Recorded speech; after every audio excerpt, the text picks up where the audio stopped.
고통의 문제. 이것은 어떤 세상에서도 악의 요소, 고통이라는 형태를 가진를 피할 수 없다는 뜻일까요? 저는 그렇지 않다고 생각합니다. 죄는 아무리 가벼운 것이라도 측량할 수 없는 악인 것이 분명한 반면, 고통이라는 악은 정도에 따라 좌우되는 것으로서 일정 수준을 넘어서지 않을 때에는 두려움이나 분노를 일으키지 않기 때문입니다. 불을 쬐 때 얼마나 거리를 두어야 하는지 알려주는 과정, 즉 따뜻하다, 기분 좋을 만큼 뜨겁다, 너무 뜨겁다, 화끈화끈하다로 이어지는 과정에 불만을 느끼는 사람은 없습니다.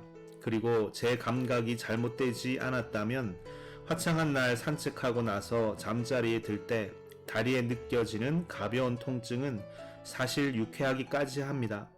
이처럼 물질의 성질이 변하지 않기 때문에 언제 어떤 상태에서든지 한 영혼에게 한결같은 만족을 주는 것이 불가능하다면 어느 때건 우주의 물질이 한 사회의 모든 구성원들에게 한결같이 편리하고 만족스럽게 분배된다는 것은 더더욱 불가능한 일일 것입니다. 이쪽 사람에게 내리막길은 저쪽 사람에게는 오르막길입니다. 조약돌이 지금 제가 바라는 위치에 있다면 우연이라면 모를까 여러분도 같은 위치에 돌이 있기를 바랄 리는 없습니다. 이것은 악과는 거리가 먼 문제입니다. 오히려 이런 상황은 상대방을 존중하며 호의적이고 이타적으로 행동함으로써 사랑과 좋은 마음과 겸손함을 나타낼 기회를 제공해 줍니다. 물론 경쟁과 적대감이라는 큰 악으로 나아갈 여지가 있는 것도 사실입니다. 자유의지를 가진 영혼들이 호의 대신 경쟁으로 문제를 해결하려 들 수 있기 때문입니다. 실제로 적대적이 되는 쪽을 택한 사람들은 물질의 변함없는 본질을 이용하여 서로에게 상처를 입힙니다. 우리는 나무의 항구적인 성질을 사용해서 대들보를 만들 수도 있지만 이웃의 머리를 내리칠 무기를 만들 수도 있습니다. 물질에 항구적인 성질이 있다는 것은 인간들이 싸울 때 명분은 없어도 무기와 기술과 숫자가 우세한 쪽이 대개 이기게 되어 있다는 뜻입니다. 피조물들이 자유의지를 잘못 사용할 때마다 매번 하나님이 개입해서 바로잡아주는 세상을 그려볼 수도 있겠지요. 나무 막대기를 무기로 쓰려고 잡아 드는 순간 풀잎처럼 부드러워지고 거짓말이나 욕을 담은 음파를 일으키려 하는 순간 공기가 그것을 거부하는 세상 말입니다. 그러나 잘못이라는 것을 저지를 수 없는 그런 세상에서 의지를 자유롭게 행사한다는 것은 그야말로 빈말이 될 것입니다. 아니, 이 원리의 논리적인 결말을 따라가 보면 악한 생각을 한다는 것 자체가 아예 불가능하다는 사실을 알게 됩니다.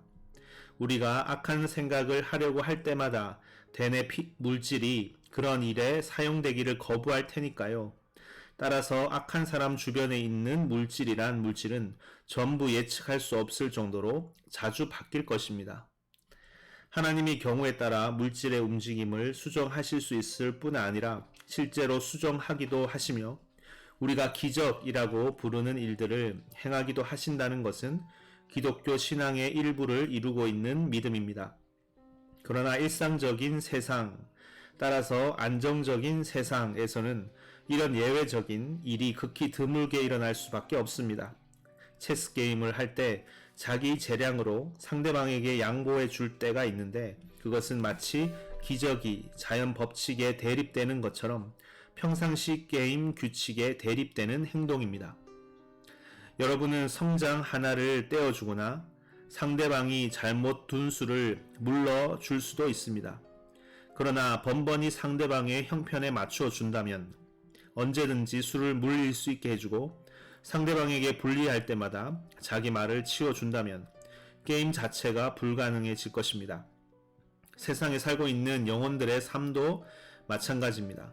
불변하는 법칙과 인과적 필연성에 따른 결과 및 전체 자연 질서는 일상의 삶을 제한하는 한계인 동시에 그러한 삶을 가능케 해주는 유일한 조건이기도 합니다. 따라서 자연 질서 및 자유의지와 맞물려 있는 고통을 배제한다는 것은 삶 그 자체를 배제하는 것과 같습니다.